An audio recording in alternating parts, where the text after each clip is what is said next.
Bonjour tout le monde, je m'appelle Étienne Arsenault-Deschênes, je suis programmeur et aujourd'hui j'aimerais qu'on parle un petit peu de mon stage chez Prosomo, une entreprise fantastique où en ce moment je fais mon stage. Prosomo est une entreprise qui en général fait beaucoup de choses. C'est un mix de quelques entreprises qui se sont fusionnées ensemble pour finalement créer Prosomo. Pour moi, les premières semaines, ça a été beaucoup de familiarisation. Donc, en arrivant, ils m'ont montré avec qui j'allais travailler, mon poste de travail, mais aussi les outils avec lesquels j'allais travailler pendant mon stage. Ils m'ont fait suivre les cours Prosomo pour me familiariser un petit peu avec les règles et comment les personnes travaillent là-bas. Puis ensuite, ils m'ont partagé des tâches qui avaient vraiment comme but de me familiariser avec quoi j'allais travailler. Donc, la plus grosse des tâches était vraiment de reproduction complète d'un site que la compagnie avait fait dans le passé. Sans aide de patriotes, ils m'ont juste demandé le plus possible par moi-même et par mes recherches, une reproduction complète d'un site en utilisant les outils de Shopify et en utilisant le code moi-même que je créais afin de voir un petit peu comment je me débrouillais ou comment j'allais utiliser les outils qui étaient devant moi.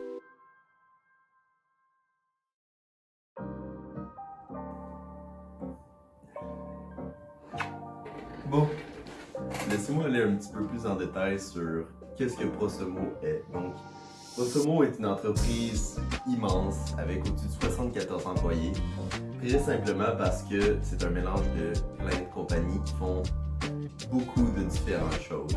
Donc, ils travaillent en finance, ils font des prêts, ils prêtent des comptables, ils aident des compagnies qui ont un petit peu plus de misère. Ils travaillent en ressources humaines, donc ils vont prêter des HR, ils vont venir à des compagnies qui ont moins de personnel un petit peu. Ils vont aussi travailler en marketing, donc ça c'est ce qui marche le plus, je crois, pour la compagnie Prosomo. Donc avec des designers graphiques, ils vont faire du advertisement, ils vont faire des publicités, ils vont faire des posters, puis ils vont faire des campagnes de advertisement. Et finalement, il y avait le côté technologique où on était quand même beaucoup aussi, où on faisait des sites web à partir de Shopify, on faisait des sites web à partir de WordPress. Pour ce qui est de qu'est-ce que sur moi je travaillais personnellement, en fait ça dépendait de client en client. Donc, quelques exemples, ça serait, moi j'ai fait la traduction de beaucoup de sites internet. Un exemple serait la boîte à grains. Ce site-là, j'ai aussi fait la traduction sur la boîte à grains, mais aussi d'autres sites. Il a fallu que je crée de nouvelles pages ou de nouvelles sections. Ça serait de créer une nouvelle page à partir du document qui est déjà là, pour ensuite ajouter une nouvelle section. Une autre chose que je pouvais faire de temps en temps, ce serait de régler des bugs. Donc, quand un exemple, un client trouvait un bug, il pouvait nous envoyer le ticket, puis à partir de ce ticket-là, moi, je devais trouver le problème et trouver une solution.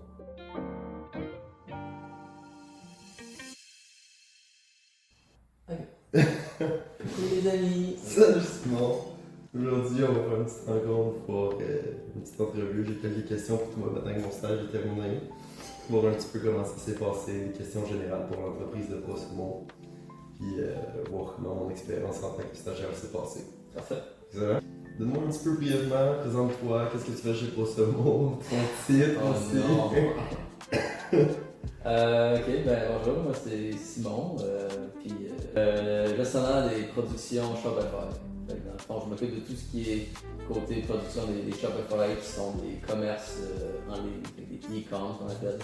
Est-ce que je me suis, selon bien, impliqué dans les projets, puis la performance était bonne? C'est de ma part, il y avait des petites affaires ici et là, que c'était plus de comme ok, ben si on aurait pu faire ça pousser un peu plus de ton côté pour maximiser dans le temps. Après je leur dis, tu peux juste aller plus en détail tout ça, puis ça revenait, puis c'était bien. L'application d'un projet tout le temps, j'ai rien à dire là-dessus, tout le temps, tu t'impliquais bien, puis il n'y a pas de problème de ce côté-là. Pareil, moi aussi j'avais du temps à toi, s'entendait bien, tout ça. J'étais là pour apprendre, puis ça paraissait aussi que tu voulais apprendre. En général, as-tu un conseil à me donner pour professionnellement? De dire oui. De dire oui le plus souvent possible. Genre, est-ce que ça t'intéresse? Oui. Parce que tu sais, juste apprendre et juste être une éponge d'informations sur tout, sur des nouvelles compétences, sur tout. Il y a des nouvelles opportunités qui vont s'ouvrir à toi.